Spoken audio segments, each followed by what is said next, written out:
Nugini, sebuah pulau besar yang membentang di sebelah timur Provinsi Papua Barat, Indonesia. Pulau ini dikenal dengan keanekaragaman hayati seperti flora dan faunanya yang khas. Pulau ini pun menjadi salah satu daerah yang memiliki hutan hujan tropis terluas di dunia.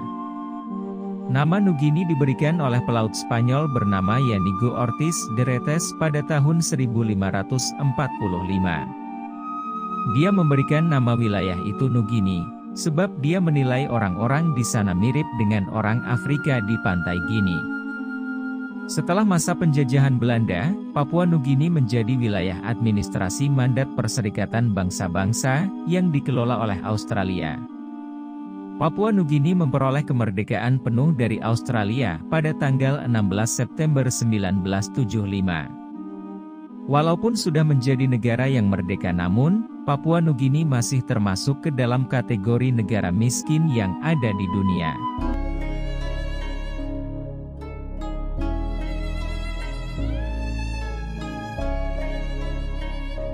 Berdasarkan data yang dirilis oleh PBB menunjukkan, kalau sekitar 40% penduduk Papua Nugini memiliki pendapatan kurang dari $1, setara dengan Rp14.526.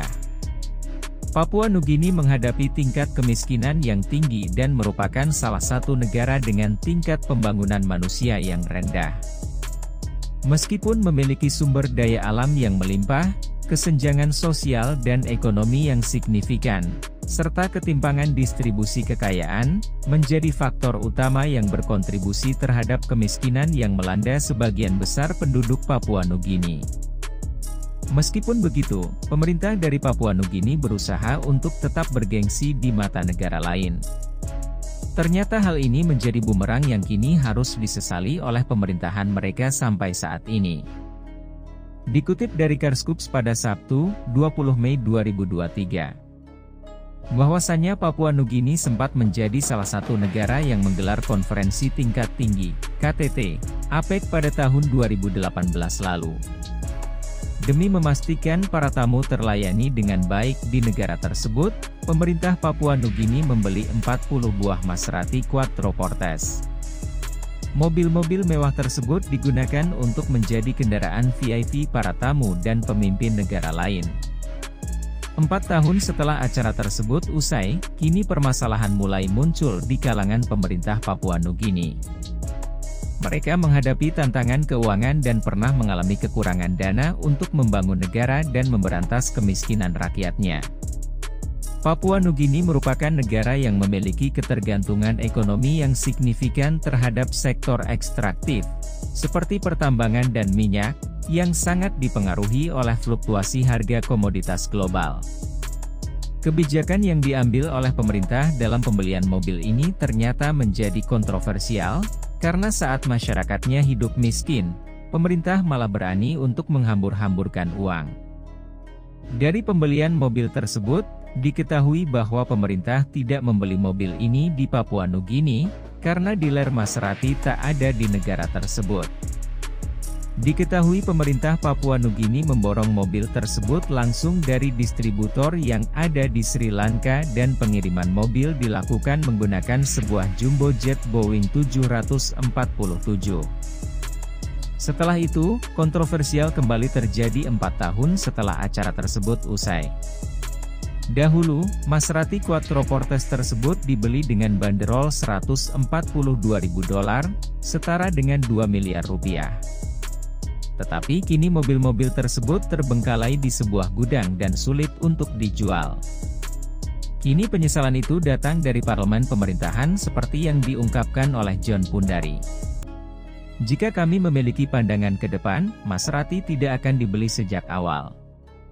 Kami membuat kesalahan yang mengerikan.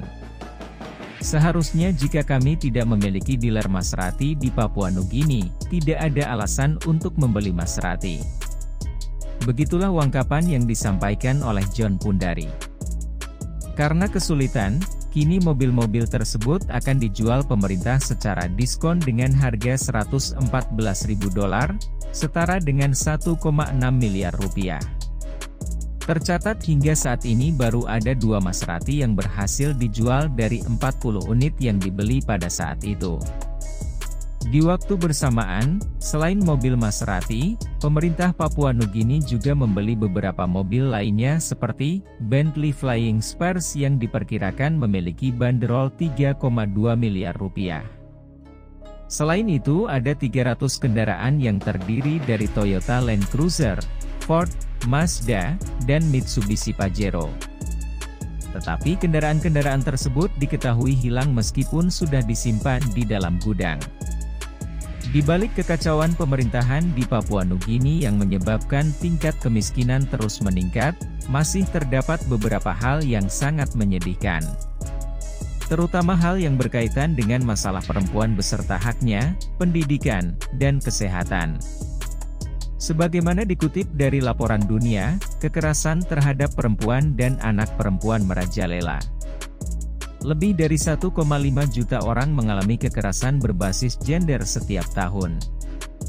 Pada tahun 2020, sekitar 15.000 kasus KDRT dilaporkan, namun hanya 300 orang yang diadili, dan 100 orang yang dihukum.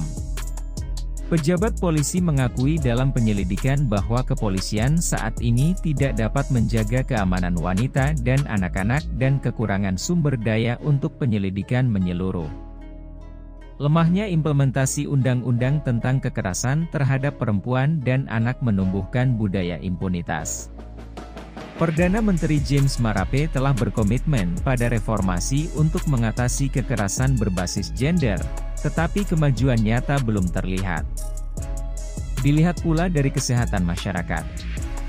Papua Nugini memiliki salah satu angka kematian ibu tertinggi di dunia. Lebih dari 2.000 perempuan dan anak perempuan meninggal saat melahirkan di PNG setiap tahun.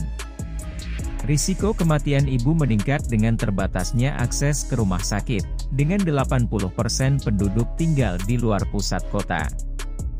Selain itu, lebih dari 86.000 anak tidak tamat sekolah dasar, dan 14% tamat sekolah menengah pertama, karena hambatan akses termasuk keterpencilan, ketidaksetaraan gender, dan kurangnya sumber belajar. Itulah fakta kondisi masyarakat di Papua Nugini yang kami rangkum dari beberapa sumber dalam negeri dan media internasional.